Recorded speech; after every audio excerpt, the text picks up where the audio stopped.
Bogotá, el 27% de la población se encuentra entre los 14 y 28 años, es decir, hay cerca de 1.900.000 jóvenes. Según la gran encuesta integrada de hogares del 2019 del DANE, 248.000 de estos jóvenes se encontraban desempleados y 175.000 en inactividad. Es decir, el 18% del total de los jóvenes de Bogotá no estudian ni trabajan. Hola, buenas tardes y bienvenidos al lanzamiento oficial en Colombia de la iniciativa Global Opportunity Youth Network, GOIN por sus siglas, que opera en Colombia a través de Fundación Corona y trabaja con más de 50 actores públicos y privados alrededor de la agenda joven en Bogotá. Durante estos 2 días estaremos ofreciendo paneles y presentaciones en torno a las temáticas más relevantes para los jóvenes con potencial y para promover oportunidades para esta población. GOIN tiene como objetivo incidir de manera significativa en el aumento del bienestar de los jóvenes con potencial que no estudian ni trabajan o están en la informalidad, desde la generación de oportunidades económicas, formación integral, participación y liderazgo. Esto lo hacen a través de una estrategia de impacto colectivo que suma esfuerzos de diferentes actores del ecosistema para generar cambios sistémicos en la ciudad. La iniciativa es liderada a nivel global por The Aspen Institute, Prudential, Youth Build International, Accenture y Global Development Incubator. Vamos a iniciar este lanzamiento con el panel Retos y oportunidades de los jóvenes con potencial. En este panel hablaremos con Juan Daniel Oviedo, director del DANE, Edna Bonilla, secretaria de Educación de Bogotá, Paola Silva, cofundadora de 7 Polas, Néstor Fonseca, líder juvenil de Bogotá, y como moderador Camilo Carreño, coordinador de GOIN Bogotá. Bienvenidos.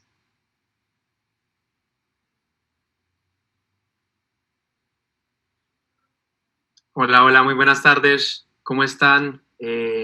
Primero que todo quiero saludar a las personas que nos están escuchando y que se están conectando a este lanzamiento y agradecerles muy especialmente por acompañarnos. Quiero extender ya un saludo muy especial a Néstor, a Paola y a Mauricio que ya están conectados en este espacio. Antes que nada, quisiera arrancar por un poco un contexto de las razones que tenemos detrás de proyectar este panel, y es poder tener un espacio de conversación diverso en el que tenemos, y esperemos que la doctora Edna se pueda unir pronto, igual Juan Daniel, sabemos que están un poco retrasados, pero la idea es que podamos iniciar en nuestro espacio una conversación sobre lo que ocurre con los jóvenes en Bogotá y desde distintas perspectivas, desde la perspectiva de los datos y las problemáticas que están enfrentando los jóvenes, desde la perspectiva también de los jóvenes que están viviendo en el territorio desde distintos roles, lo que ocurre en el país, y por supuesto desde la perspectiva de los actores públicos y las instituciones que tienen un rol muy importante en dar una respuesta y en acompañar a que los jóvenes logren transitar y tengan unas mejores condiciones. Dicho esto, pues le doy la bienvenida a Néstor, a Paola y a Mauricio, y quisiera arrancar por pedirles a Néstor y a Paola una primera visión, una primera pregunta que quiero hacer acerca de la temática que nos trae hoy en esta conversación, y es, bueno, ¿cuál es la lectura que ustedes como jóvenes le dan a la situación actual que tenemos en el país? Sabemos que una coyuntura muy fuerte por cuenta de la pandemia ha empujado de forma significativa los indicadores hacia niveles de los que no teníamos registro en el país. Y creo que es súper valioso poder tener la perspectiva de los jóvenes desde el territorio y desde las iniciativas. ¿Cómo ven esto? Entonces, si quieren, arranquemos por donde me gusta, con las mujeres. Pau, si nos puedes contar un poco más de cómo ves la problemática de los jóvenes desde tu rol de liderazgo juvenil. Claro que sí, muchas gracias por la invitación y qué bueno estar en un espacio donde estamos hablando sobre el potencial que tienen los jóvenes, y sobre todo me gustó mucho cuando ustedes definieron jóvenes con potencial, que son precisamente estos jóvenes que ni estudian ni trabajan y que tradicionalmente son vistos como vagos, ¿no? Como que no se entiende la problemática detrás de por qué están ahí, por qué existen y por qué no es una cosa es que no queremos hacer nada, sino también es un problema estructural que tenemos que eliminar desde la raíz. Bueno, yo les cuento un poco. Yo soy Paola Silva, hago parte del colectivo feminista que se llama 7 Polas. Entonces, por supuesto, la mirada que le voy a hacer a este problema es desde un enfoque de género y diferencial que tienen las mujeres en la ciudad. Revisando un poco los datos me di cuenta que, pues, algo que no es un secreto para nadie, y es que sin duda el mercado laboral está en crisis, ¿no? Está en crisis en términos de que el desempleo aumentó, pero sobre todo aumentó para las mujeres. Y esto parte de algo muy importante que tenemos que entender, y es que para generar oportunidades para nuestros jóvenes tenemos que entender algo, y es que existe la división sexual del trabajo. ¿Y qué significa esto? Significa que hay trabajos que son feminizados, que son mal remunerados y que principalmente están ocupados por mujeres. ¿Y cuáles son estos trabajos? ¿No? Son los trabajos de servicio doméstico, son los trabajos de servicio de comida, servicio de lavado, de peluquerías y de cuidado en general, tanto de la vejez y de las personas o de las personas que en realidad necesitan como un apoyo. Tanto pueden ser de diferentes maneras, tanto niños y niñas como personas con discapacidad. Y estos trabajos normalmente son hechos por mujeres, ¿no? Durante la pandemia se dice que en un informe que sacó el DANE hace poquito a nivel nacional, que el 78% de los cargos, estos cargos que les acabo de hablar sobre de cuidado, son compuestos por mujeres. Y se perdieron trabajos. Y específicamente en Bogotá se perdieron casi 369,000 trabajos de mujeres de cuidado en la ciudad. Es decir, las mujeres ya no tenían cómo trabajar, y aparte tenían que hacer esto que nosotros llamamos el trabajo doméstico de cuidado no remunerado, que es crucial para poder entender cómo pues transformar estos roles de las mujeres, cómo transformarlos para que entren en el mercado laboral y para que dejen de hacer de la población que ocupan que ni estudian ni trabajan, ¿no? Y ahí voy para mi segundo punto. Siempre hablamos de los jóvenes que ni estudian ni trabajan, pero se nos olvida un trabajo muy importante y que pocas veces mencionamos, y es el trabajo doméstico y de cuidado no remunerado. Bien puede que este trabajo no está dentro de las cuentas nacionales y que no se considere como trabajo, pero es un trabajo, y es un trabajo que requiere tiempo, es un trabajo que requiere esfuerzo, y además es un trabajo esencial. Y yo creo que gracias a la pandemia muchas de las personas nos pudimos dar cuenta que sin los trabajos de cuidado y sin los trabajos domésticos no sobrevivimos. Nosotros no sobrevivimos si no comemos, nosotros no sobrevivimos si no tenemos un hogar digno donde se pueda lavar la ropa, donde podamos comer, donde podamos pues también tener un poco de ocio. Y estas actividades están siendo ejercidas también por muchas de las mujeres que hacen parte de esta población de jóvenes que ni estudian ni trabajan.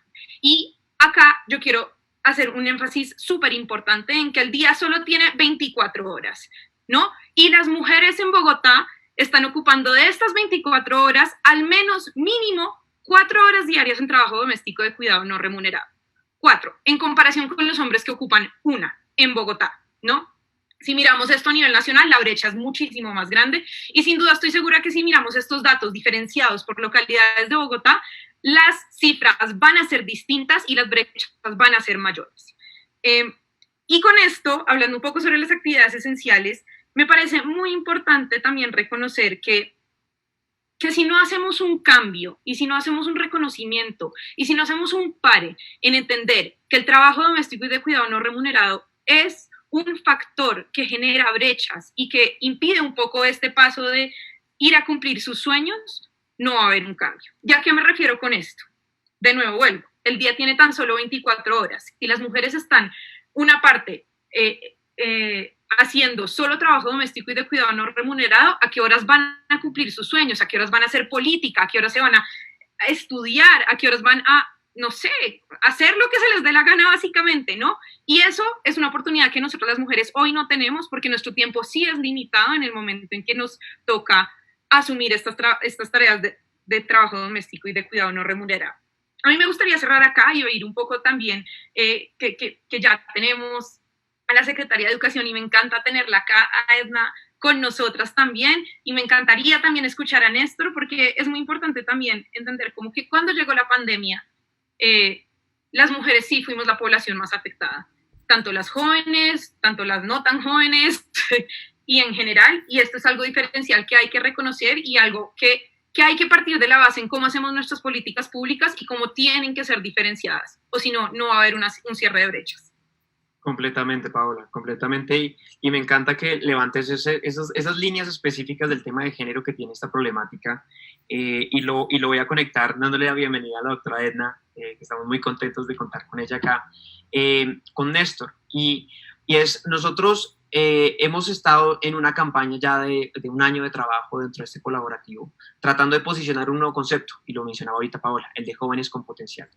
Pero igual sabemos que se ha generalizado el término de niñez, y hay una tendencia, como una visión a creer que los jóvenes que no estudian o no trabajan lo hacen casi que porque lo hacen de forma voluntaria. Desde el trabajo con jóvenes que tienes, desde esa visión en territorio, en interactuar día a día con ellos, ¿cuáles son las situaciones que crees tú llevan a los jóvenes a terminar por fuera del sistema educativo y no participar en el mercado laboral? Bueno, tendría yo que primero saludarte con mucho cariño, saludar aquí a las compañeras en el panel, muy feliz de verdad de compartir este espacio. Siempre va a ser un placer poder reunirnos y charlar en torno a este tipo de situaciones que nos afectan como jóvenes en toda la ciudad, ¿verdad? Estoy muy agradecido con Paola por la cuota de género aquí. Yo hago trabajo crítico de mi propia masculinidad y he estado siguiendo 7 Polas desde hace algún tiempo. Entonces, qué severo. Yo tenía la esperanza de poder hablar antes que tú para quizás situar algunas dinámicas del trabajo doméstico, el trabajo no remunerado, el trabajo en cuidado, pero pues muchas gracias, ya lo dejaste súper completo. Y bueno, con Edna, que siempre va a ser un placer también compartir, espero que en algún momento podamos hacerlo desde la presencialidad, ¿verdad? Bueno, para responder a la pregunta, entonces, me puse a pensar en esta cuestión de los ninis y es algo que de verdad ha estado sonando muchísimo y me encanta también, me sumo a Paola, en esta reorganización de la categoría de jóvenes que no estudian ni trabajan desde la potencialidad, ¿no? Porque es que siento que de una vez ya tiene una carga peyorativa tremenda, tremenda cuando te dicen que eres un nini, y sobre todo porque en el imaginario está que precisamente el que es pobre es porque le gusta ser pobre, es porque tiene pereza, ¿cierto? Es porque quizás como que está buscando otros aspectos de la vida, incluso hay unas cuestiones generacionales de unos análisis que hace la gente sobre cada generación y dicen que, por ejemplo, los millennials y toda la vaina están más desapegados de todo el trabajo de la formalidad y toda esta cuestión. Y tengo que decir yo que quizás esto está atado a unas dinámicas que son de una u otra manera estructurales, ¿sí? Que tienen que ver con una política, que tienen que ver con una economía y que tienen que ver con unas dinámicas culturales, como ya lo ha mencionado antes Paola, que están a nivel estructural, ¿no? Y entonces yo me pongo a pensar, listo, ¿cómo hago yo para exponer por qué los jóvenes no tenemos acceso a la educación y no tenemos acceso al mercado laboral?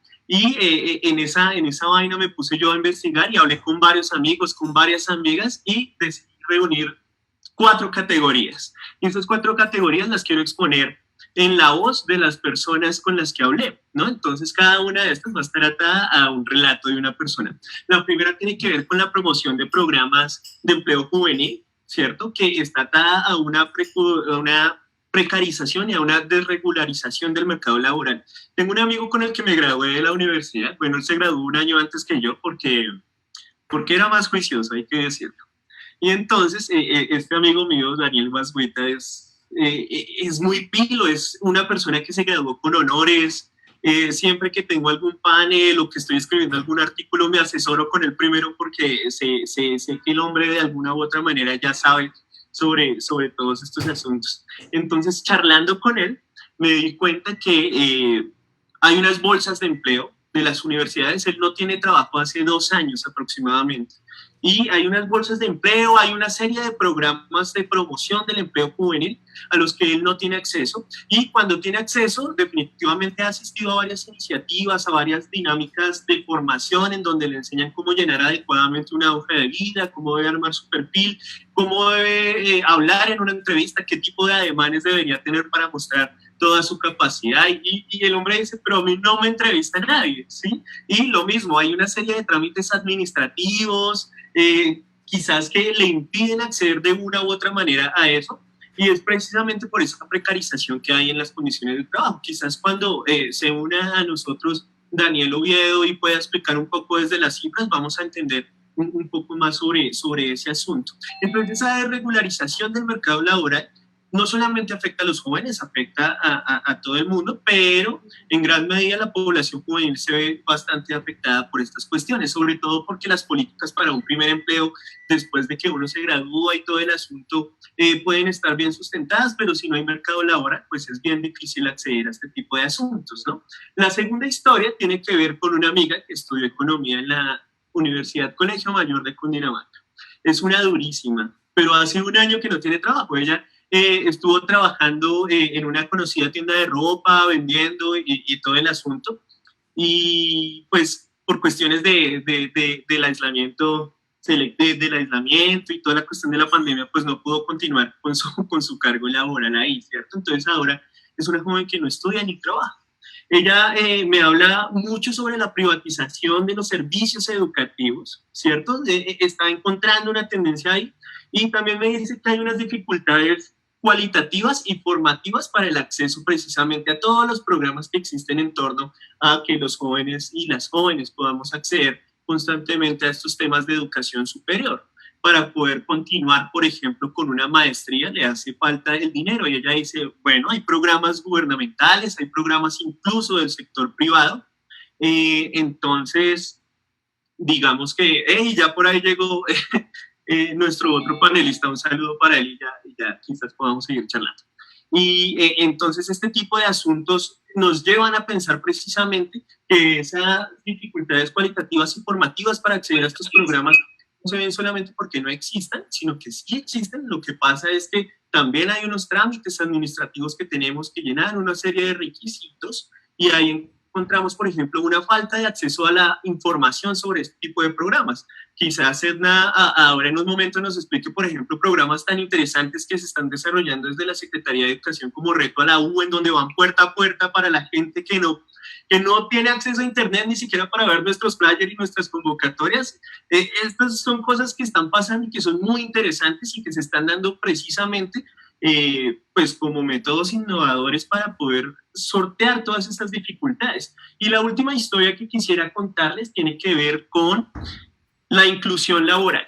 Y ya Paola nos había dado como unas coordenadas ahí para situar esto en términos de género, ¿cierto? Pero entonces también ella nos mencionó cuestiones en torno quizás al enfoque diferencial, ¿sí? Mi amigo se llama Yesid, él es un gran amigo de hace muchos años, vive en mi localidad, Rafael Uribe, y Yesid tiene un programa de pregrado, él es trabajador social como yo, es un colega, incluso tiene una especialización en derecho laboral. Hace 3 años que él no tiene trabajo y le digo yo, oye, pero hay muchos programas de acceso y yo todo el tiempo se los estoy pasando de inclusión laboral y de intermediación laboral para todo este tema de jóvenes con discapacidad, ¿cierto? Y él me dice que existe aún discriminación.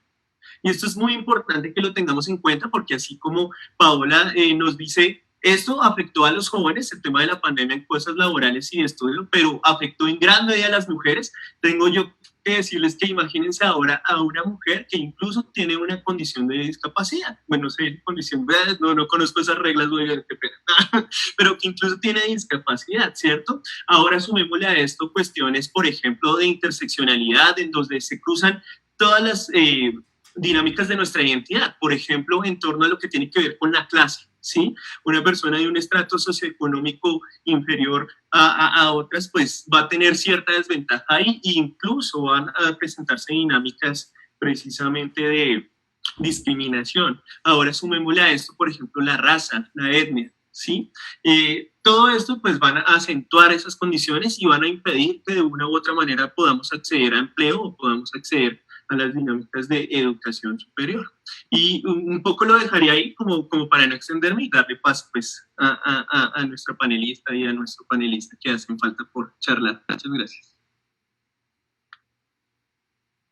Buenísimo Néstor, muchas gracias y súper valioso esa visión desde las distintas historias, desde las distintas narrativas de nuestra juventud diversa, que a veces es tan difícil de englobar, pero que definitivamente tiene varios retos comunes.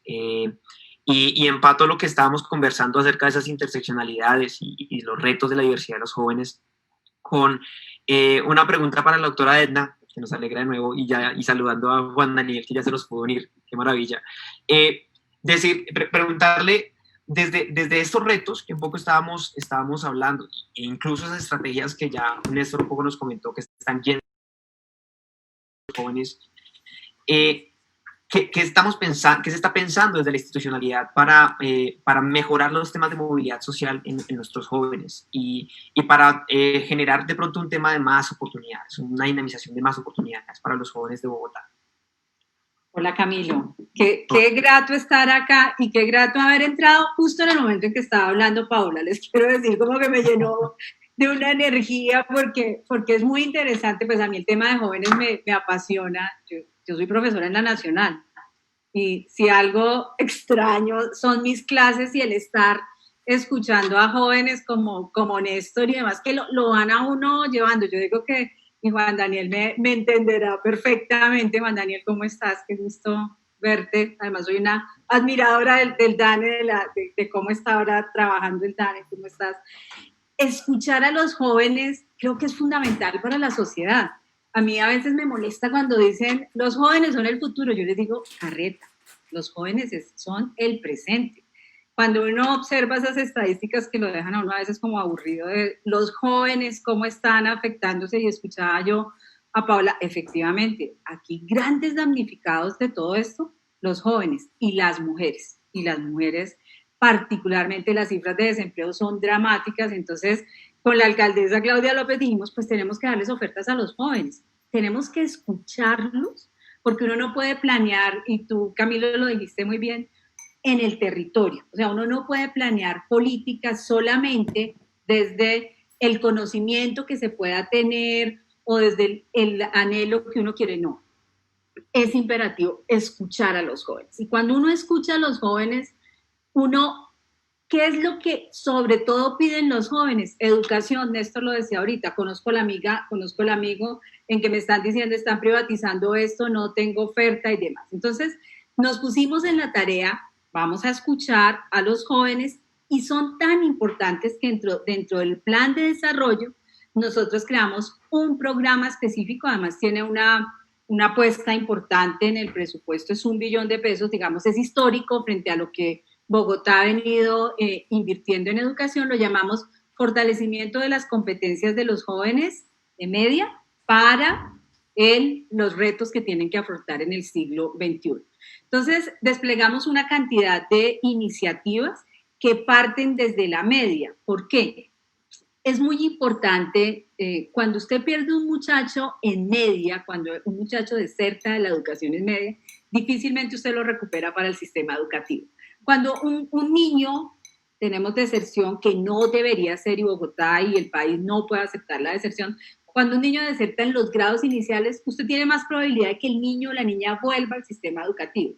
Cuando un niño o una joven deja la educación en lo que es 10º y 11, es más difícil que lo recupere. Pero cuando usted tiene un problema adicional, y es que como Estado no participa en la construcción del proyecto de vida, ofreciéndole alternativas a los jóvenes, miren, la tasa de tránsito inmediato en Bogotá es del 48%. ¿Qué quiere decir eso? Que no, del 100% de los estudiantes que terminan, solamente el 48% accede después a educación superior. Cuando uno baja esa estadística a los colegios públicos, se nos baja el 38%. Es decir, menos jóvenes entran a la educación superior. Entonces tenemos el primer gran problema y es dramático.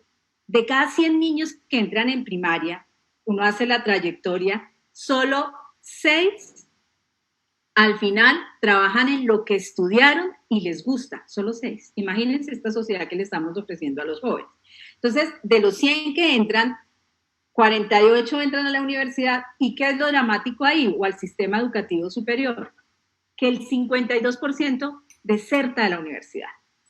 Es decir, ni porque ingresen al sistema universitario logramos que estos muchachos terminen, porque tenemos una tasa de deserción del 52% en educación superior. Entonces, cuando uno ve todo ese panorama, uno dice, como Estado tenemos unas responsabilidades con estos jóvenes que son el presente, que son el futuro, y diseñamos, primero, media. Vamos a articular la media con la superior.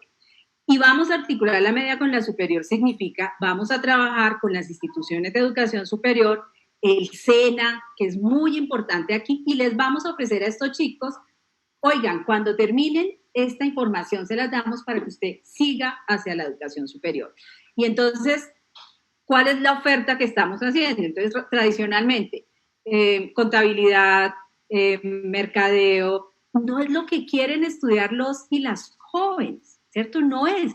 Entonces, estamos trabajando con el SENA en mejoremos qué es lo que quieren los jóvenes, escuchémoslos y desde la media les ofrecemos.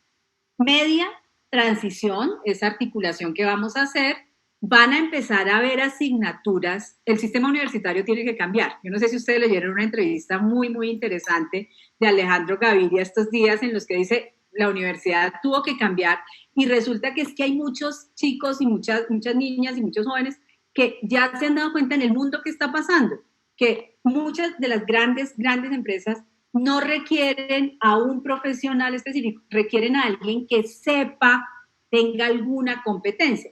Entonces, seguramente hacia dónde va a ir el mundo. Que yo tomo créditos en instituciones de educación superior, voy teniendo como una especie de bolsa de créditos y esos créditos o son homologables o son certificables. Y entonces usted ve la asignatura, ve el crédito y la universidad se lo certifica. ¿Qué nos toca cambiar? ¿Qué nos toca también cambiar? Que trabajemos entre universidades. Juan Daniel, nosotros que trabajamos en universidades, dime si no es difícil cambiar una universidad, es lo más difícil del mundo. Es los tiempos, entonces, ¿qué hemos obligado? Hablémonos entre universidades. Y entonces, por ejemplo, un curso que un estudiante vio en la Minuto de Dios, ¿por qué no se lo vale la Javeriana? Estamos trabajando en eso. Entonces, nos hemos diseñado 3 grandes programas. Articulación con media, Reto a la U, que fue irnos a buscar a los jóvenes. Yo les quiero decir que yo sufro mucho con el término de los jóvenes ninis, que ni estudian ni trabajan. Yo realmente creo que deben ser jóvenes con oportunidades. A mí, yo trato de no utilizar ese término, porque me parece que ya de entrada le estamos diciendo, pues usted no hace ni lo uno, ni hace ni lo otro, pues no tiene espacio en esta sociedad, no. Entonces, los buscamos y lo llamamos Reto a la U. Al principio sufrí mucho porque teníamos que conseguir 8,000 jóvenes y teníamos 4 días para inscribirlos. Yo dije, no lo vamos a lograr. Pues les quiero decir, las cifras son de verdad dramáticas.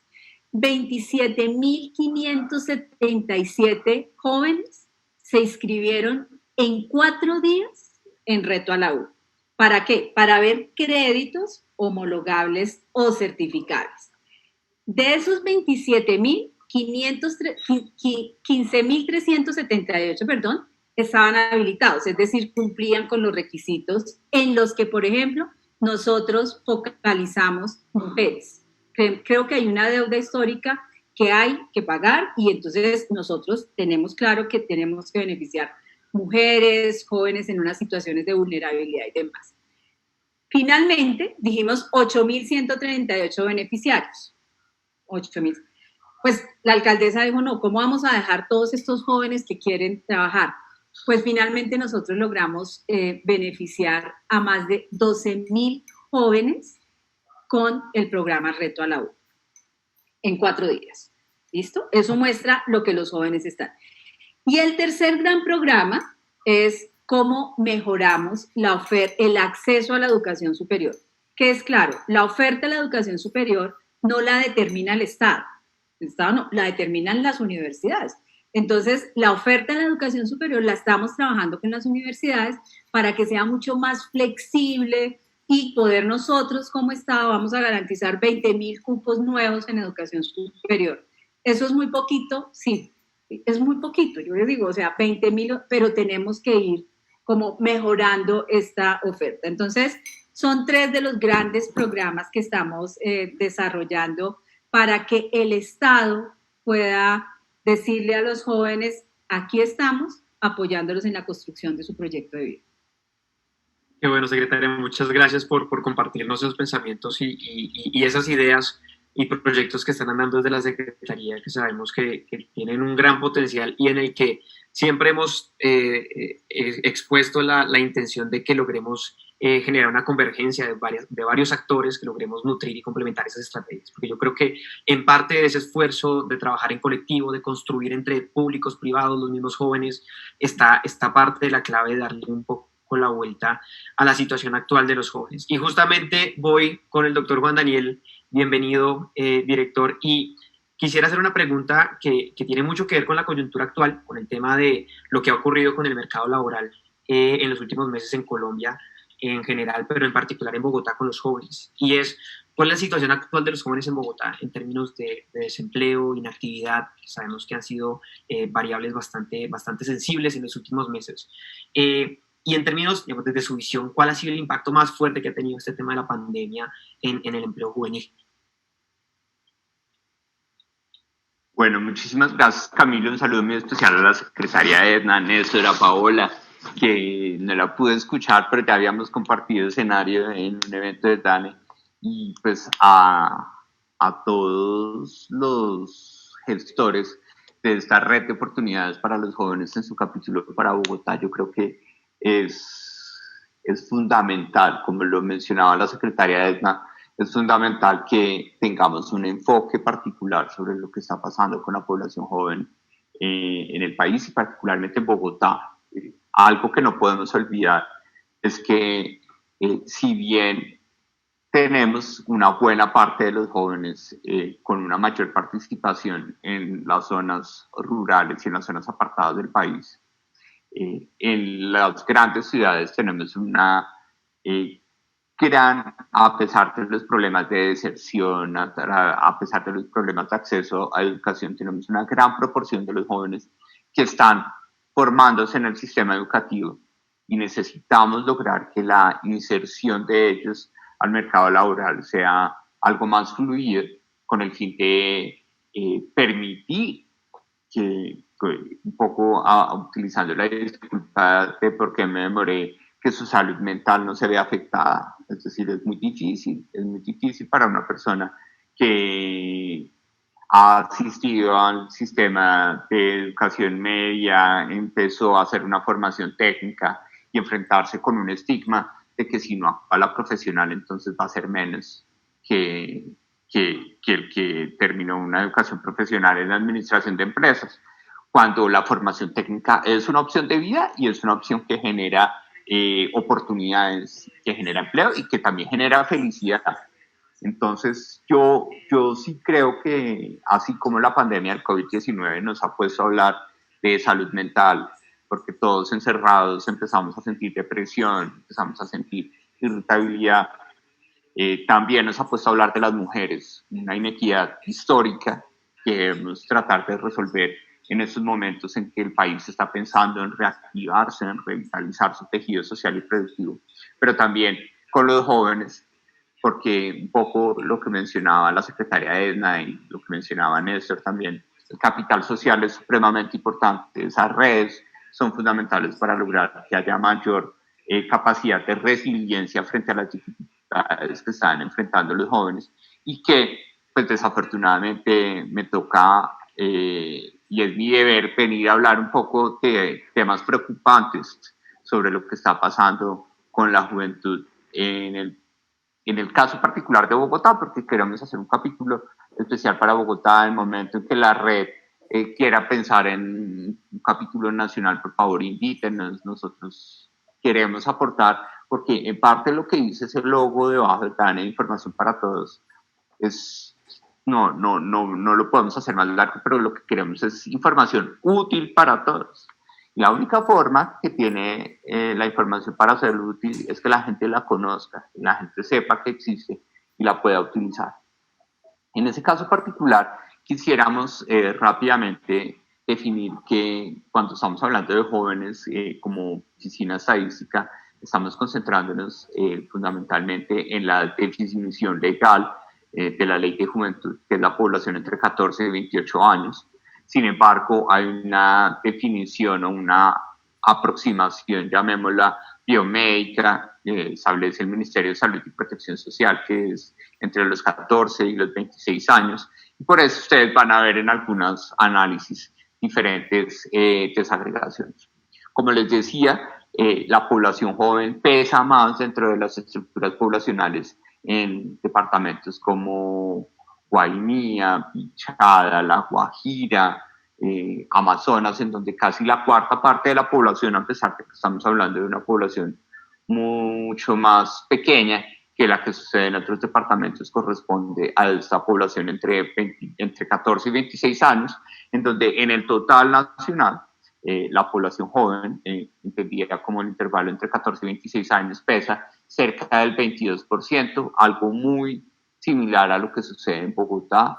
Bogotá, en la población joven pesa el 21.6%. Un 21.6% en donde la encuesta de calidad de vida lo que nos está diciendo es que en promedio la población que tiene entre 15 y 24 años tiene 10.1 años de educación en el país, en donde Bogotá, que es lo más, y yo entiendo por qué la secretaria de ESNA se trasnocha sobre este tema, porque no puede ser posible que en Bogotá, en donde tenemos el promedio más alto de años de educación de la población cercana a la definición legal de juventud, y en donde 11.4 años es el promedio de educación de una persona joven en Bogotá, estemos viendo los golpes tan difíciles y tan duros que está generando este deterioro del mercado laboral sobre la población joven. Miren que las brechas son tremendas. También recuerden que la equidad no solo es entre pobres y ricos, ni entre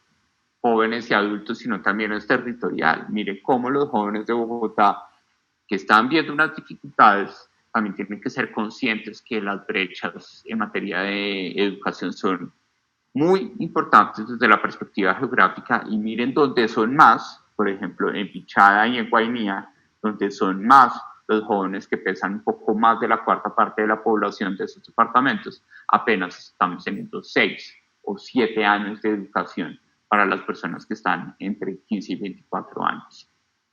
Eso nos lleva a que, como ustedes lo ven en el caso particular de Bogotá, que está en este caso representada en el panel de la derecha, tanto para el total nacional como para los jóvenes, pues tenemos que el mercado laboral en Bogotá ha llevado a que no más entre los 6 meses en promedio, un poco para los jóvenes que nos están escuchando, lo que yo hago cada mes, a final de mes, no se suma, sino que se promedia. Entonces, aquí, para ser muy sintéticos, lo que hicimos es, ¿qué pasó en esos 6 meses más fuertes de deterioro del mercado laboral? Esos 6 meses de deterioro del mercado laboral llevaron a que la tasa de ocupación, es decir, la cantidad de gente que trabaja dentro de la población en edad de trabajar, cayera casi 13 puntos para los hombres, como ustedes lo pueden ver en este lado de la diapositiva en todo el país, 13 puntos para los hombres y cayó casi 15 puntos para las mujeres, específicamente en Bogotá, ¿sí? Para toda la población. Pero cuando vamos a la población joven, miren cómo ya para las mujeres, cuando comparamos la barra gris con esa barra gris, en las mujeres en Bogotá, todas las mujeres tenían una tasa de ocupación del 55.2% el año pasado. Jóvenes solo tenían una tasa de ocupación del 47%, ya una brecha dentro de las mujeres, entre todo el rango de mujeres que están en edad de trabajar y las mujeres jóvenes, dentro de ellas mismas vemos una brecha de 8 puntos, mientras que para el caso de los hombres, la brecha era incluso también más fuerte frente a los jóvenes. Entonces, pues, una brecha de casi, en el caso de Bogotá, de 13 puntos de ocupación frente a todos los hombres que tienen edad de trabajar en Bogotá y los hombres jóvenes. Pero miren rápidamente, cuando nosotros queremos ver cuáles han sido los efectos sobre la tasa de ocupación de los jóvenes en Bogotá, pues rápidamente vemos que para los hombres la tasa de ocupación se redujo 13 puntos, para las mujeres la tasa de ocupación se redujo casi 12 puntos porcentuales, en donde la brecha de la tasa de desempleo entre hombres y mujeres jóvenes está en casi 7 puntos porcentuales. ¿Eso qué significa? Significa que si bien el mercado laboral en Bogotá ha castigado de forma más importante en términos de ocupación a las mujeres, en las mujeres jóvenes la brecha de género con los hombres jóvenes en materia de ocupación, la brecha es mucho más pequeña. Pero, ¿dónde está el daño más importante que sucede en Bogotá durante esos 6 meses en donde tuvimos unas medidas drásticas que afectaron el mercado laboral? Miren cómo los ocupados jóvenes en Bogotá en 2019, en promedio, en este periodo de marzo-agosto, teníamos casi 1.050.000 jóvenes ocupados en Bogotá.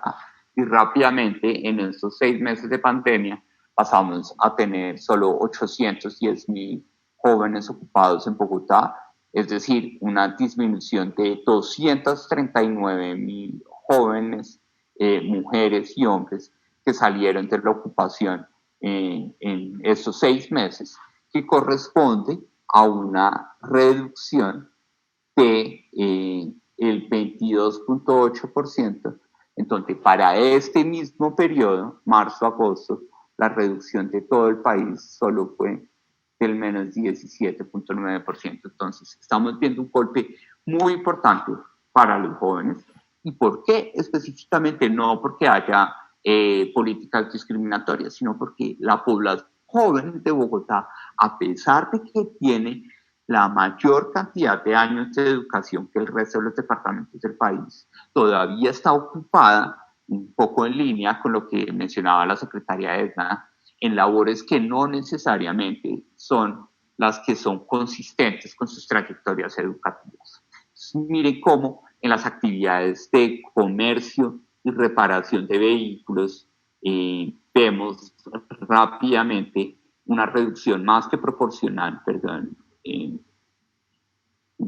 una reducción más que proporcional del menos 25.2%, es decir, tenemos 60.000 jóvenes que salieron de la ocupación en las actividades de comercio, 37.000 jóvenes que salieron entre los servicios de salud, de educación, de peluquerías, de asistentes odontológicos, de servicio doméstico también en algunas actividades, como está en esas actividades de servicios.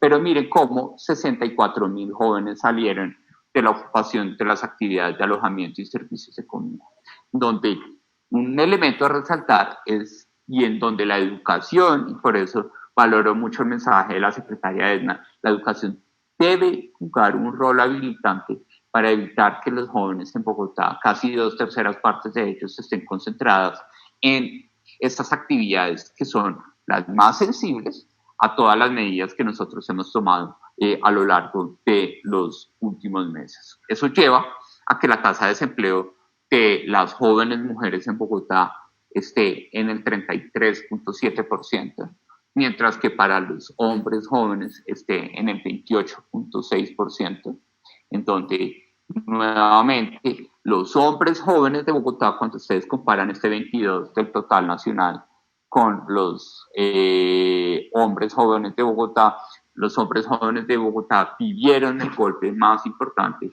específicamente por su mayor vinculación en esas actividades que ustedes ven acá, que son las actividades manufactureras, que también tuvieron una contracción de 35.000 jóvenes, en donde en esas actividades manufactureras tenemos una mayor participación de hombres. Entonces, rápidamente en Bogotá hubo una afectación más que proporcional.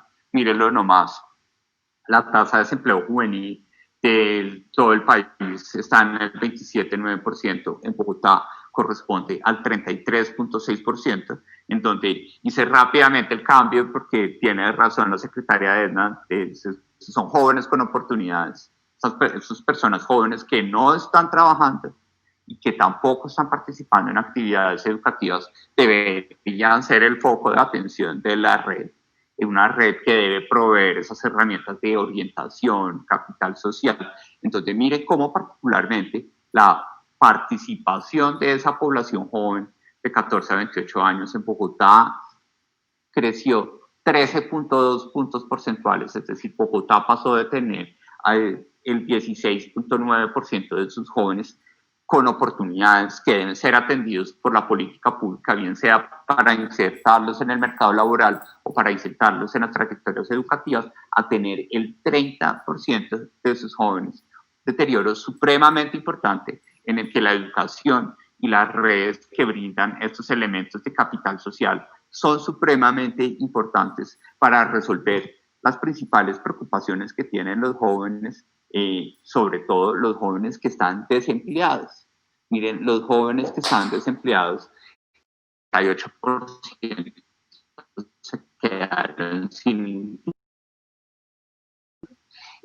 tenemos que el 23.6% de ellos se está sintiendo solo, deprimido, preocupado, estresado, y por consiguiente hay que poder focalizar a esta población joven que ya representa el 30% de esos jóvenes con oportunidades que no están trabajando ni están estudiando, para lograr establecer que a través de iniciativas como las de COIN podamos tener un mayor capital social, una mayor orientación y sobre todo un diálogo con la política pública, con la Secretaría de Educación de Bogotá, con la Secretaría de Integración Social, con la Secretaría de Desarrollo Económico, y tener una oferta muy completa para estos jóvenes que nuevamente no podemos olvidar, son los jóvenes más educados en promedio de toda la geografía nacional. Muchas gracias. De acuerdo, muchas gracias, director, por esa presentación y por esas cifras y por poner un poco en el tablero la magnitud del reto al que nos estamos enfrentando. Un reto que ya cuando iniciábamos GOIN hace un año veíamos que un escenario ya bastante retador, con una tasa del 18%, ahora mucho más con una tasa como la que está presentando usted. Quiero arrancar como este espacio en el que la idea es que conversemos un poco más sobre cómo está cambiando la problemática y parte de los insumos que presentaba el doctor Juan Daniel ahorita respecto a esas variables adicionales al simple desempleo, todo el tema de problemas asociados al aislamiento, depresión, ansiedad, además de otras cosas bien importantes que afectan a la población juvenil, que por ejemplo están en su trayectoria educativa. La imposibilidad de desarrollar de forma adecuada sus procesos de formación por temas de limitaciones en conectividad. Esto hace que la situación como en genérico que veníamos trabajando ya hace muchos años en la agenda de Bogotá, de bueno, ¿qué pasa con los jóvenes? Nos cambió. Y justamente ese es el punto que quisiera empezar a indagarles, y es cuáles son esos nuevos elementos, cuáles son esas nuevas temáticas que desde el sector educativo, desde lo que viven los jóvenes, desde la situación de las mujeres jóvenes, está cambiando en medio de esta nueva situación que hasta donde sabemos va a ser un tema y de lo que tenemos certeza más bien permanente y va a estar con nosotros un poco más de tiempo. ¿Qué nuevas variables le ha implicado esta situación a los jóvenes? Entonces me gustaría arrancar como en el mismo orden que iniciamos la conversación. Entonces, Paola, si nos puedes contar algo más, y acá ya puede ser un tema más fluido si quieren de pronto abrir los micrófonos y que podamos conversar. Adelante. Pues Camilo, yo creo que más que un tema nuevo es que se exacerbaron los temas que ya venían de antes, ¿no? Entonces, las brechas, lo que pasó con las mujeres en general, tanto jóvenes, adultas y en todo, simplemente lo que pasó es que nos retrocedimos años atrás. Entonces el trabajo ahora va a ser el triple, pero digamos que yo tengo un poco de optimismo porque tampoco estamos partiendo de donde estábamos hace 10 años, ¿no? Como la importancia por los derechos de las mujeres, yo me atrevería a decir, al menos en esta ciudad y también representado por las razones que tenemos una mujer alcalde, los derechos de las mujeres son una prioridad. Son una prioridad porque va a existir, por ejemplo, va a existir un sistema distrital de cuidado. Esto sin duda va a ayudar para que las mujeres puedan entrar en el mercado laboral, puedan estudiar, puedan hacer política. Esto es una herramienta que antes no existía y a la que yo personalmente le tengo muchísima ilusión y que espero que se implemente de la mejor manera y que este sistema efectivamente pues cumpla con reconocer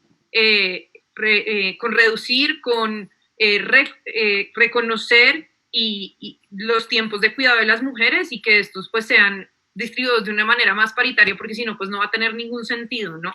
Y también creo que algo importante que se me olvidó mencionar antes es que estamos en pues este contexto de pandemia sin duda también trajo a la luz muchísimas violencias contra las mujeres que se viven dentro del hogar y también obligó una respuesta institucional inmediata en términos de cómo respondemos a las violencias y y como este no puede ser un factor que se obvie, o sea, que se olvida o que se deja como, es que las violencias pasan en la casa y en el mercado laboral, no pasa nada, no. Muchas veces las violencias son violencias económicas que no permiten que las mujeres entren dentro del mercado laboral, que son de manipulación. Muchas veces las violencias psicológicas no permiten que las mujeres dejen de tener hijos. Muchas veces pues las violencias sexuales impiden físicamente de poder trabajar. Entonces, estos también son factores que normalmente no atravesamos simplemente porque no lo vemos dentro de cuando hablamos del mercado laboral y del trabajo, pero estos son factores que sin duda afectan a las mujeres. Entonces, por eso digo yo, la pandemia para la población femenina en general y las que se identifican como mujeres representó muchísimo retroceso, representó muchísimas violencias. Y no es un panorama esperanzador, pero lo esperanzador yo creo es que no partimos del mismo lugar en el que estábamos hace 10 años, ¿no?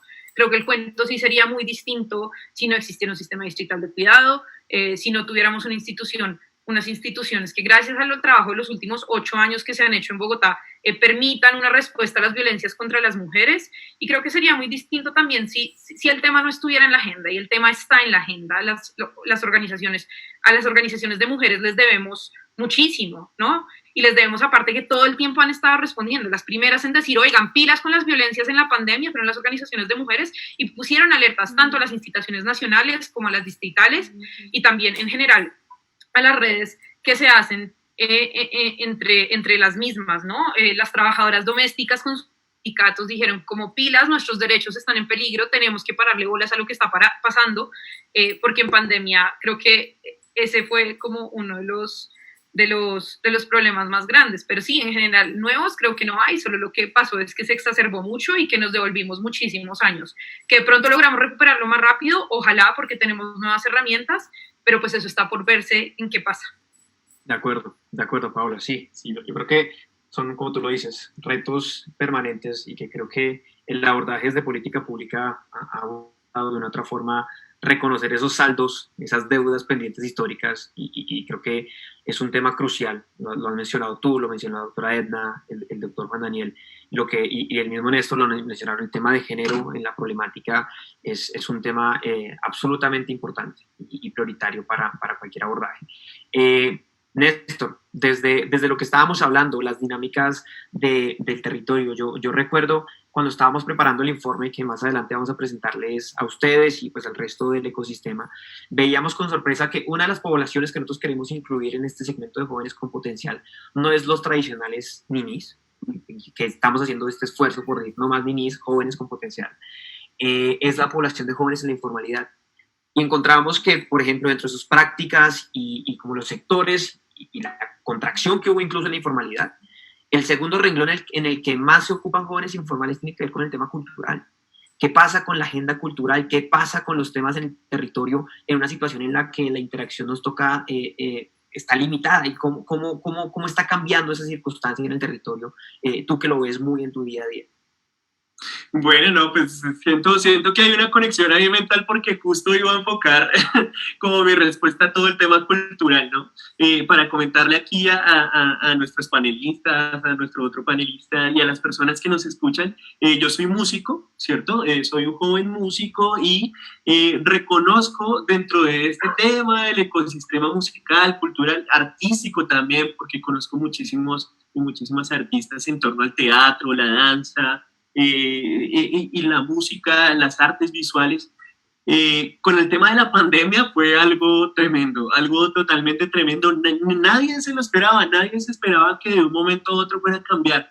Y vean, muchas veces desde la informalidad con nuestros, y yo lo voy a llamar así, emprendimientos culturales, porque son cuestiones de las cuales vivimos. Nuestro plan de vida está en torno a este modelo de negocio que construimos alrededor de nuestra banda, de nuestro grupo de teatro, así sea de nuestros malabares en un semáforo. Eso es un emprendimiento cultural, ¿sí? Y muchas veces nos vemos atados a diferentes dinámicas en torno al apoyo institucional que se le da al tema de las convocatorias, de los estímulos que puede uno generar escribiendo un buen proyecto, trabajando con su comunidad, temas de formación, temas de entretenimiento, este tipo de asuntos. Cuando llegó la pandemia, simplemente nos encerramos, obviamente porque había un virus mortal por ahí que todavía sigue ahí, toca ponerle mucha atención a esos asuntos.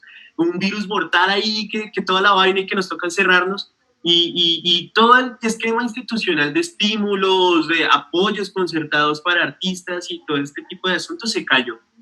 Se cayó también porque todo el mundo tuvo que encerrarse, ¿cierto? Ahí digamos que tuvimos una entrada menos, no podíamos salir a nuestros eventos en el teatro que no alquilábamos, vendíamos nuestras boletas, en los bares, por ejemplo, cuando muchos jóvenes como yo y como otros que conozco, otras jóvenes, tocábamos en el bar cada 1 o 2 veces por semana para levantar lo que necesitábamos para nuestro diario vivir alrededor de la semana, y todo ese tipo de asuntos se nos cayó. Muchos tuvimos y muchas personas tuvieron que abandonar, muchas personas jóvenes, sus estudios de educación superior por la imposibilidad de poder continuar financiándoles, ¿cierto? Y digamos que ahí tuvimos que inventarnos nuevas estrategias y nuevas formas. Empezaron los pregrabados, en donde nos tocó empezar a producir como jóvenes desde nuestras casas, intentar hacernos a los implementos necesarios para, por ejemplo, la producción musical, este tipo de elementos como no solamente el instrumento, sino ahora necesito una interfaz de audio para empezar a grabar lo que tengo, necesito mejorar, por ejemplo, con mi celular ya la cámara no me da tanto para poder presentar un buen producto a las personas que generalmente nos siguen, ¿cierto? Entonces es como empezar a invertir ahí, y siento yo que ahí está la clave, ¿no? Y es de encontrar ese potencial de reinvención y de reorganización de los esquemas financieros en torno a nuestros emprendimientos culturales. Y ahí es donde está la clave precisamente en esta red de oportunidades para jóvenes, ¿no? Encontrar que no solamente es el joven que está en el tema de la manufactura y todo eso, que obviamente es muy importante hacer una atención ahí, sino que también tenemos que establecer esquemas de formación, por ejemplo, para que como artistas entendamos que nuestra labor informal es un modelo de negocio, que podamos incluso llegar a formalizar unas escuelas que brinden formación en términos de lo artístico, de lo cultural, pero también de lo financiero, de cómo mejorar este tipo de oportunidades, cómo hacemos, por ejemplo, no, qué sé yo, un modelo Canvas que nos ayude a enfrentarnos y que nos ayude a enfrentarnos a estas nuevas dinámicas del aislamiento, porque probablemente durante mucho tiempo no vamos a poder hacer los eventos de los cuales vivíamos muchas personas, ¿cierto? Ahí pudimos entender, por ejemplo, que la institucionalidad estableció nuevos canales de atención, sí, nuevos canales de atención, y aquí quiero referirme un poco a lo que ya nos decía Paola sobre la cuestión de que ya existían todos estos problemas de violencia que quizás sí se agudizaron durante la pandemia, pero que siento yo que les dimos un foco diferente y nos dimos cuenta de muchas cosas que quizás antes no nos dábamos cuenta, que estaban todo el tiempo en el panorama, y digamos que los servicios de la institucionalidad se tuvieron que ver volcados a lo virtual, ¿no? Entonces ahí es muy importante, por ejemplo, construir estrategias intersectoriales en donde diferentes secretarías trabajan para un mismo fin, y ahí encontramos, por ejemplo, productos de la política pública de juventud. Yo tenía que hacer esta propaganda, como la ruta de atenciones integrales juveniles, la ruta de oportunidades juveniles, ahí creada por una persona que quiero mucho, que admiro mucho, Elisa Ferrari. Ahí seguimos con todo este cuento. Un poco se nos ha dificultado la cuestión este año por la pandemia, pero seguimos ahí. Esta ruta de oportunidades juveniles comprende dentro de 2 de sus atenciones, ¿cierto?, el tema de empleabilidad y emprendimiento, y también el tema de acceso a la educación superior. Es decir, que cuestiones como las que ya nos mencionó la doctora Edna, como reto a la U, ¿cierto?, que es una vaina ahí, y entonces donde tuvimos desde la Subdirección para la Juventud de la Secretaría Distrital de Integración Social que salir a los barrios en medio de la pandemia, golpear puerta a puerta buscando a esos jóvenes. Esto tiene que seguir. Y esto tiene que continuar, y estas alianzas entre secretarías se tienen que seguir dando en el marco precisamente de todo eso, porque hay una agenda de género, hay una agenda que va en torno a la protección de nuestros jóvenes, de nuestras jóvenes en Bogotá, y esa agenda está escrita, pero quien la hace real y quien la hace efectiva son precisamente las organizaciones sociales, la institucionalidad y sobre todo el tema de las alianzas estratégicas que podamos construir en torno precisamente a enfrentar este gran reto que nos ha impuesto la vida. Y eso es, yo lo dejaría por ahí. Buenísimo, buenísimo, Néstor. Y me encanta que le metiste esa vertiente de tenemos que innovar también en el tema de educación, tenemos que pensarnos fuera de la caja, por decir el cliché, pero que creo que es más que al lugar cuando nuestras opciones se empiezan a limitar, empieza a aparecer este tema de innovar tanto en nuestras acciones como actores individuales como en acciones de política pública. Y ahí vuelvo a la doctora Edna. Desde lo que estamos trabajando en conjunto, porque muchos hemos estado ahí tratando de aportar desde la iniciativa nosotros y distintos actores que hacemos parte de la red, en, bueno, cuáles son esos cambios que vamos a hacer, cuáles son esas innovaciones grandes que vamos a trabajar para los próximos años, responder a esos retos y a las transformaciones o a las vertientes adicionales o exacerbadas que tiene la problemática de los jóvenes ahora. Mira que pues he escuchado atentamente y en esta segunda parte a Néstor y a Paola, y quisiera coger dos ideas que ellos plantearon para poder responder.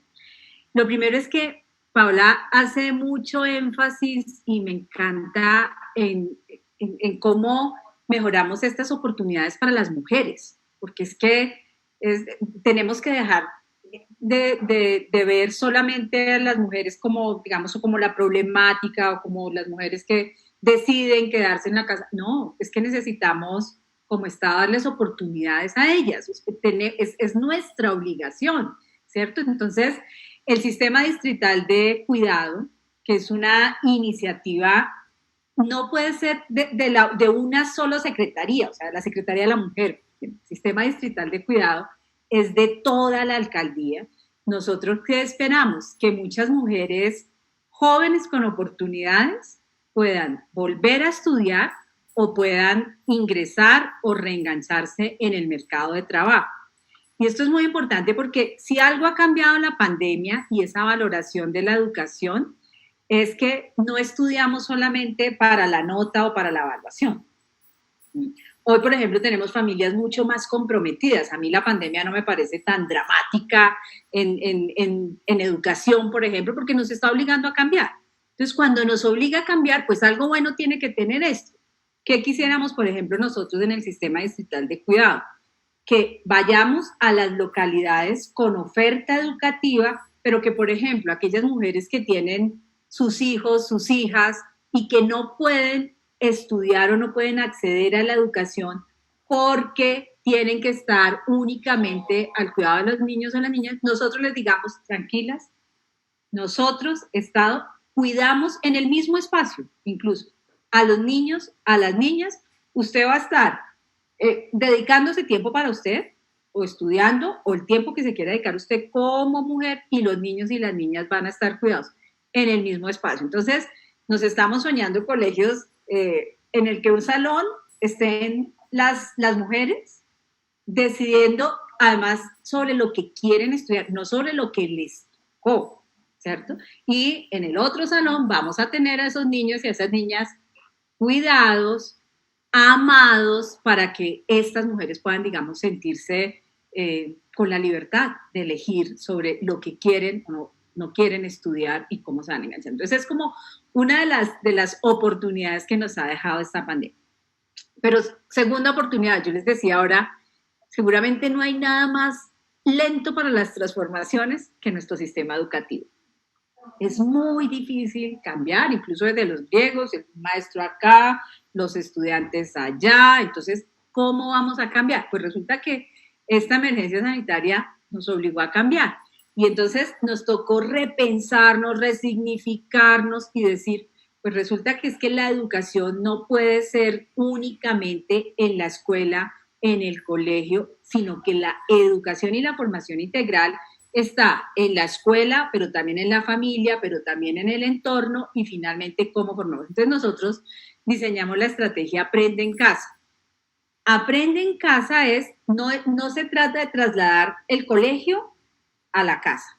Eso no puede ser, ¿cierto? ¿Por qué? Porque sencillamente el papel del maestro es distinto, el papel de la familia y demás. Entonces dijimos, nos toca diseñarnos ese ambiente de aprendizaje que es la casa, ese ambiente de aprendizaje que tiene que ser atractivo para el niño, para la niña, para el joven que quiera estudiar, además con una dificultad, o sea, cuando uno aprender en casa, como de virtualidad, por ejemplo.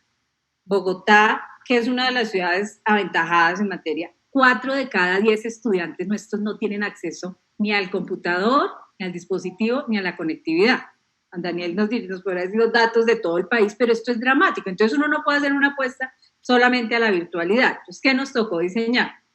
Aprende en casa virtual, aprende en casa televisión, aprende en casa radio, y con algunas familias que no tienen ninguno de estos tres, aprende en casa llegándoles con guías y con trabajos físicos. 262,000 familias les dimos, llegamos a esa oportunidad. Y ahí los jóvenes son fundamentales.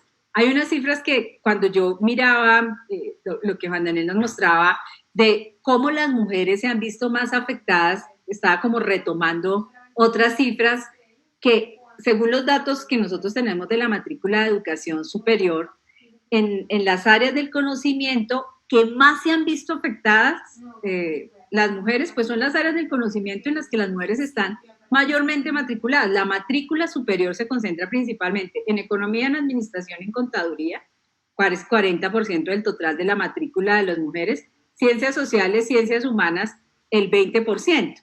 En cambio, cuando uno ve, digamos, sectores que, aunque se han visto afectados, tienen, digamos, un ritmo de crecimiento económico, ahí casi no hay presencia de las mujeres. Entonces hay una segmentación de género en educación superior que posteriormente se va a ver reflejado en todo lo que tiene que ver con empleo. Ahí nos toca intervenir. Entonces nosotros tenemos una estrategia que es de las que nos obligó a cambiar la pandemia, y es toda esta estrategia socioocupacional.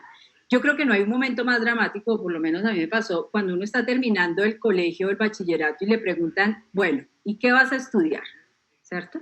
Decisión dificilísima en la vida porque le va a marcar todo. Entonces, ¿qué queremos nosotros como Estado? Dar mucha información, decirle, contarle a los y a las jóvenes, miren, el mercado, las empresas están necesitando esto, las organizaciones sociales y culturales están necesitando esto, las empresas están necesitando esto. ¿Para qué? Para que podamos tomar decisiones informadas en el momento en que pues toque decidir sobre qué es lo que realmente se quiere estudiar. Entonces nosotros tenemos una estrategia de orientación ocupacional que la hemos intensificado muchísimo en esta pandemia, y que seguramente si no hubiera pasado estaríamos haciéndolo un poquito más lentos. Tenemos 46 contenidos disponibles para que ellos puedan tomar decisiones informadas, para que ellos y ellas puedan decidir qué es lo que más quieren hacer. ¿A qué otra cosa nos ha obligado esta pandemia?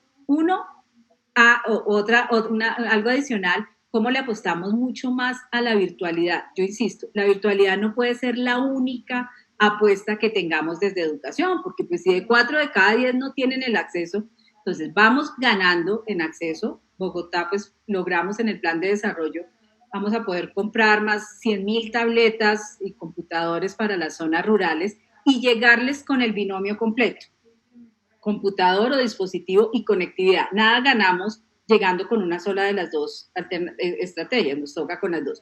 Trabajar en educación virtual, trabajar en conocimiento autónomo, trabajar en todos los temas que no brinda la virtualidad. Juan Daniel ahorita hablaba de un tema que, por ejemplo, a mí particularmente me ha preocupado mucho y que he tratado de hacerle seguimiento, el tema emocional.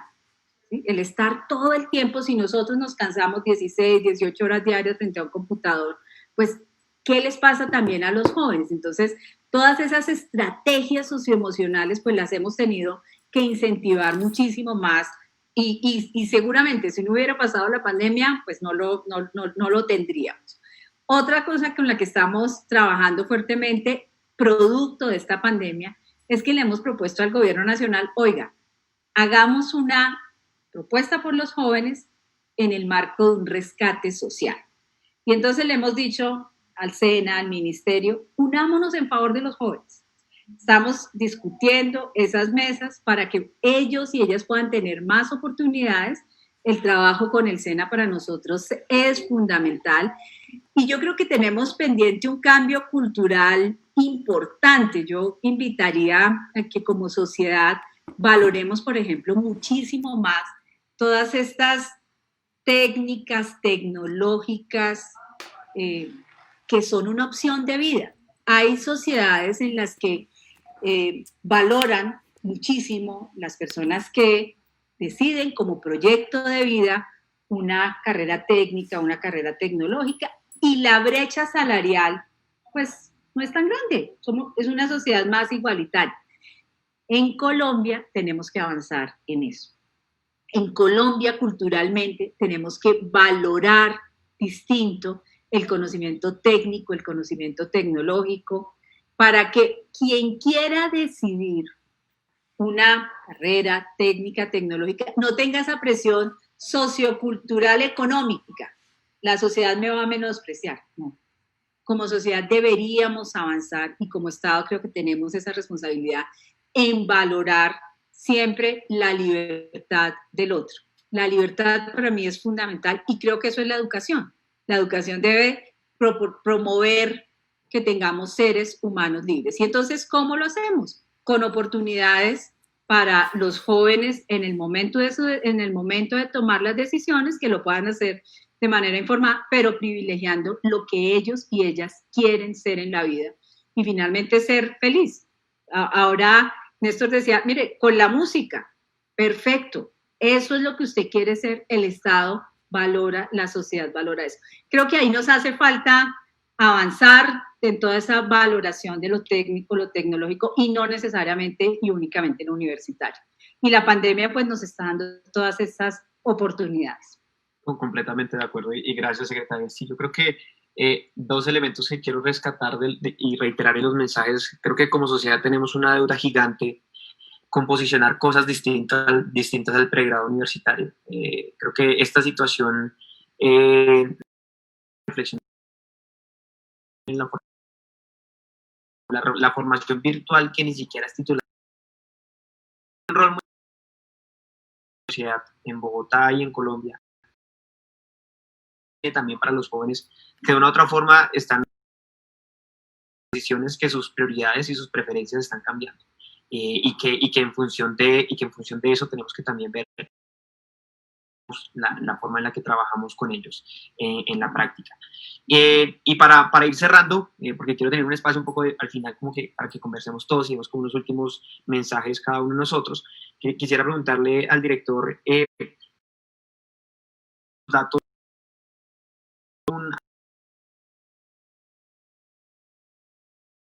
que estamos viendo crecientes y que puedan llamar la atención, particularmente pienso en el tema de salud mental, que cada vez empieza a posicionarse más, y lo decía ahorita la doctora Edna, en este escenario de aislamiento puede ser un tema complejo, las dinámicas de inactividad, que lo haya mencionado varias veces Paola, de cómo termina asociándose el tema de oficios del hogar y tener una representación más que proporcional, de hecho absolutamente desproporcional, de las mujeres en oficios del hogar como actividad complementaria que explica la inactividad en el mercado laboral.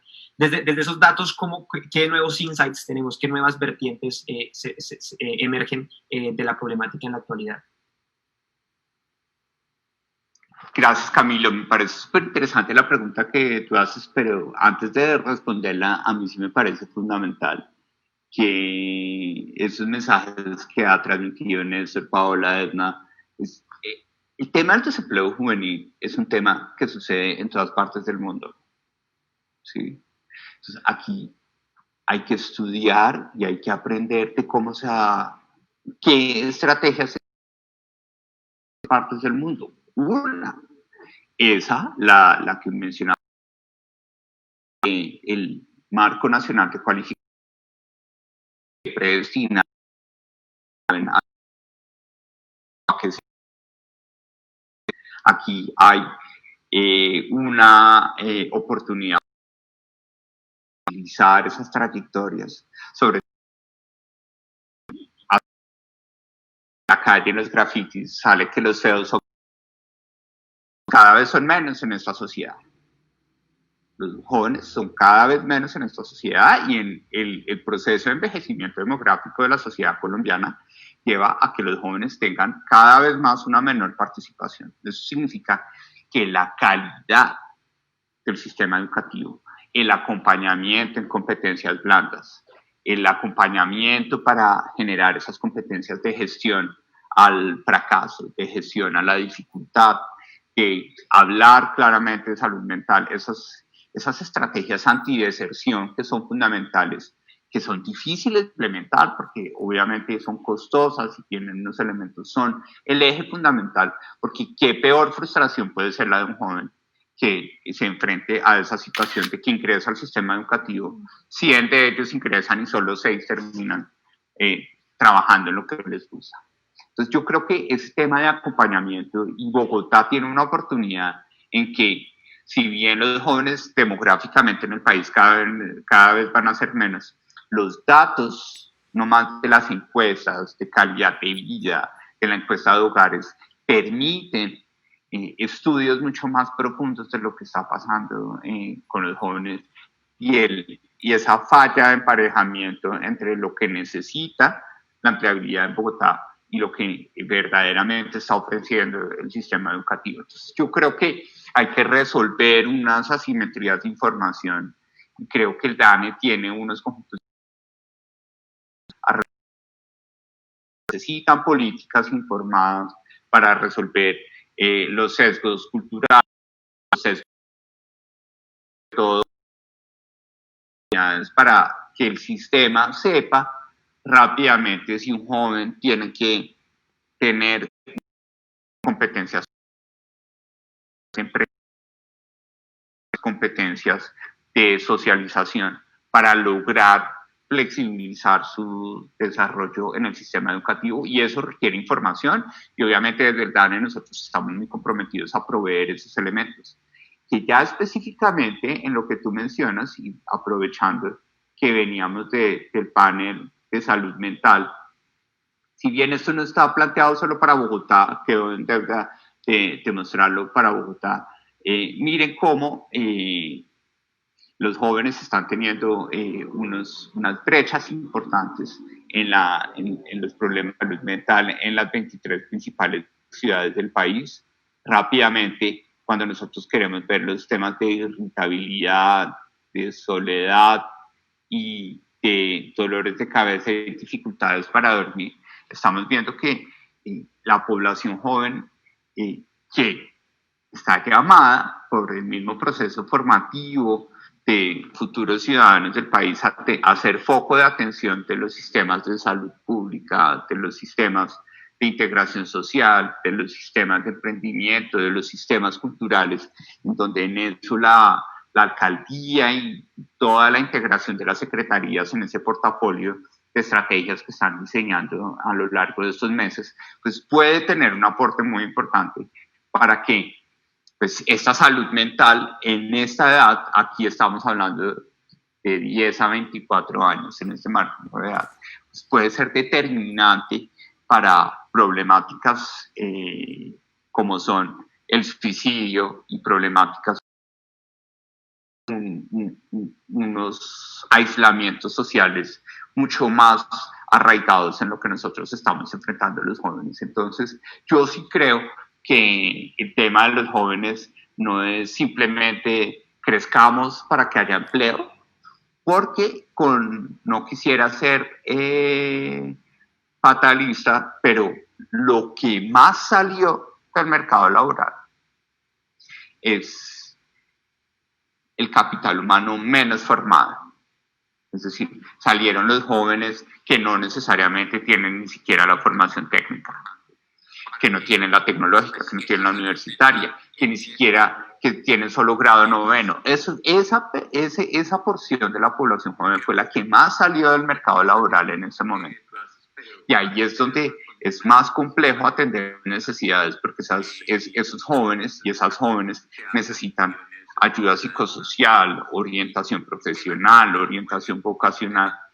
Yo creo que leyendo el Plan de Desarrollo de Bogotá, que me parece que tiene unos derroteros muy, muy, muy importantes y transformacionales para la ciudad. Yo creo que pensar en cómo articular todos los brazos de atención punto de vista social y económico, para tener como un mercado en un solo lugar, que podamos decir, yo tengo un problema, y que los jóvenes vean todo el portafolio, que los jóvenes de los que hizo mención Néstor vean el tema cultural y vean las oportunidades culturales y las convocatorias de IDARTES y todo lo que, porque todo el mundo se está moviendo, pero también necesitamos poner información en un solo lugar para que no nos sintamos perdidos. Yo creo que todos, incluso adultos o jóvenes, hay momentos en los que nos sentimos perdidos en lo que está pasando en el país. Entonces tenemos que tener ese enfoque diferencial, como lo mencionaba Paola, tenemos que tener unos tratamientos específicos y unas acciones afirmativas sobre el futuro de nuestra ciudad, el futuro de nuestro país, que son los jóvenes en Bogotá. Muchas gracias. Buenísimo, Juan Daniel. Pues ya nos estamos quedando cortos de tiempo. Yo quisiera volver a ustedes, primero que todo para agradecerles por el tiempo y por la disposición para participar en este espacio. Creo que ha sido una conversación supremamente valiosa, que ha nutrido mucho de lo que queremos, sea la agenda de Global Opportunity Youth Network o la red de global de jóvenes con potencial en Bogotá de aquí a 2030. Entonces simplemente quiero volver a ustedes para que de pronto hagamos un mensaje de cierre cada uno, 2 minuticos, y así podamos cerrar el panel. Entonces, si quieres, Paola, adelante.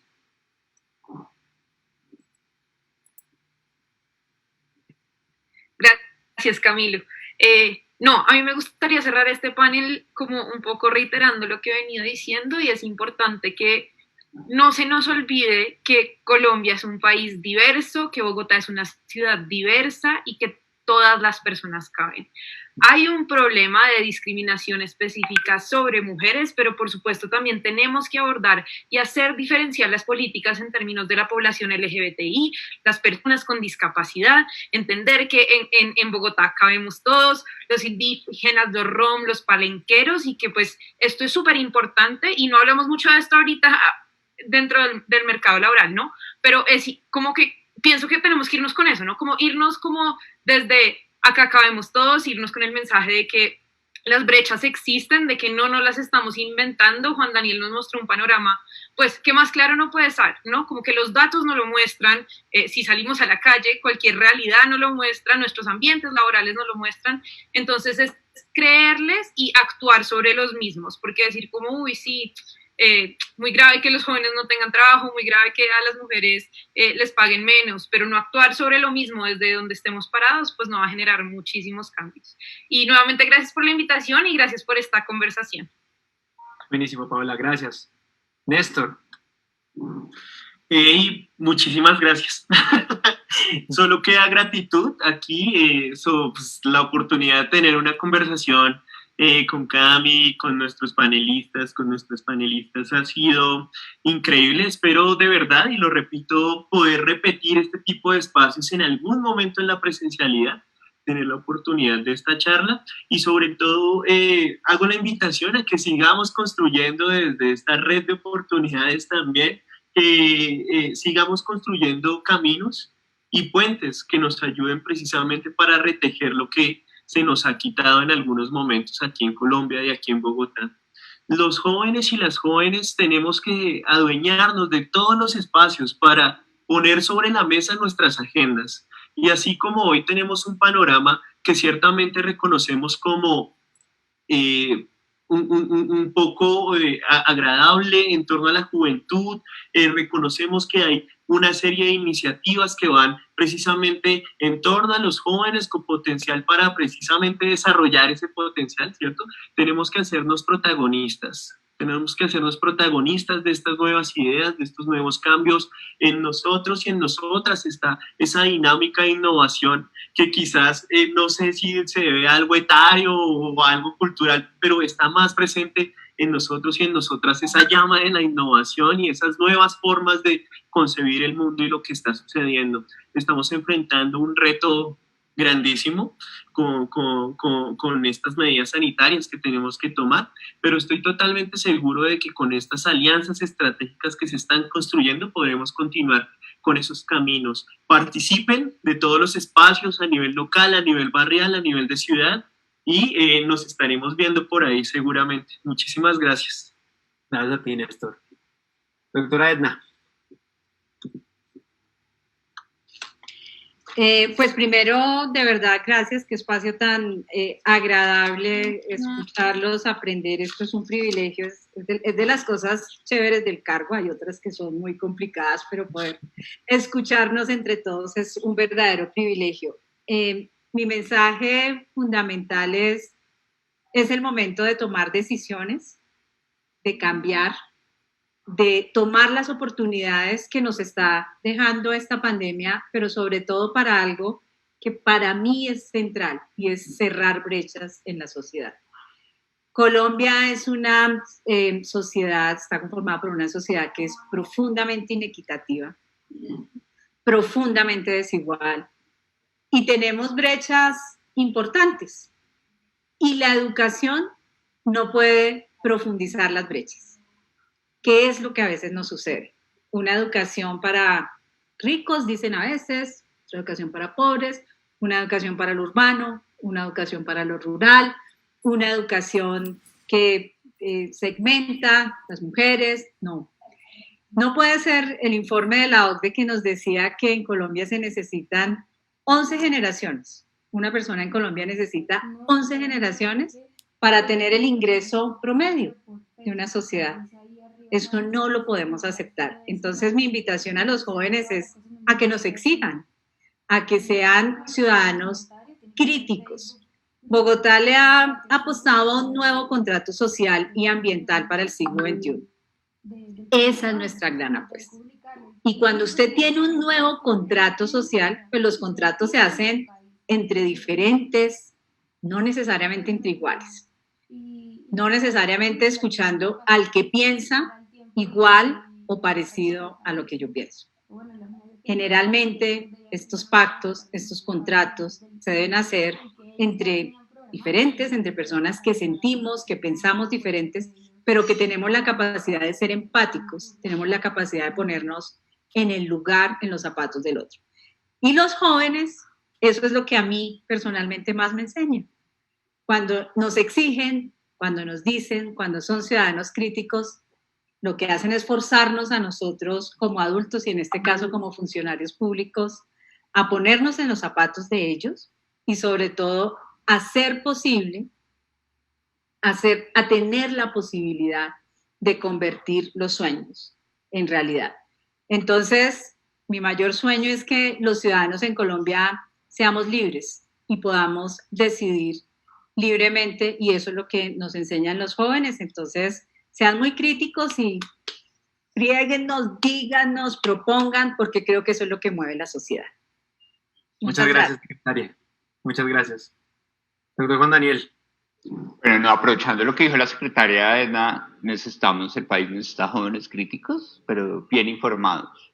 Yo creo que ahí hay un desafío muy importante y que seguramente Cohen puede jugar un rol clave, y es los jóvenes, en cierta forma, a través de nuestras muestras de la encuesta de cultura política, se ven muy apáticos frente a la vida política, a la vida social del país, pero cuando les preguntamos de qué tipo de fuentes se informan, la mayoría de ellos se informan de fuentes no confirmadas, y este es un elemento supremamente importante. Exigir requiere estar informado, y hacer valer los derechos que ustedes tienen como jóvenes requiere reconocer y apropiarse de las dificultades explícitamente que se están evidenciando a partir de la información. Entonces, para nosotros, en ese modo institucional que tenemos en el DANE de proveer información para todos, en ese enfoque diferencial que hemos trabajado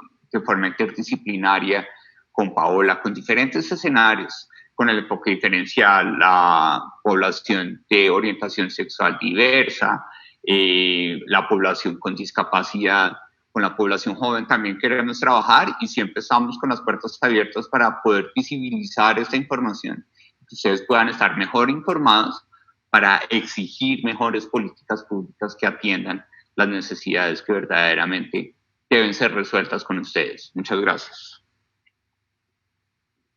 Muchas gracias, director, y de nuevo muchas gracias a los panelistas y a los que nos están siguiendo en redes. Mil gracias por sintonizar este espacio. Creo que ha sido una conversación maravillosa y como lo decía Néstor, espero que siga ocurriendo y seguro vamos a tener más conversaciones como estas a lo largo de estos 2 días de lanzamiento, pero además vendrán muchos más y ojalá pronto presenciales para que sigamos conversando y construyendo sobre la base de la evidencia y los datos, pero además la evidencia en el territorio de los jóvenes. Entonces, de nuevo, mil gracias por este espacio, panelistas, y seguimos en el evento. Muchas gracias.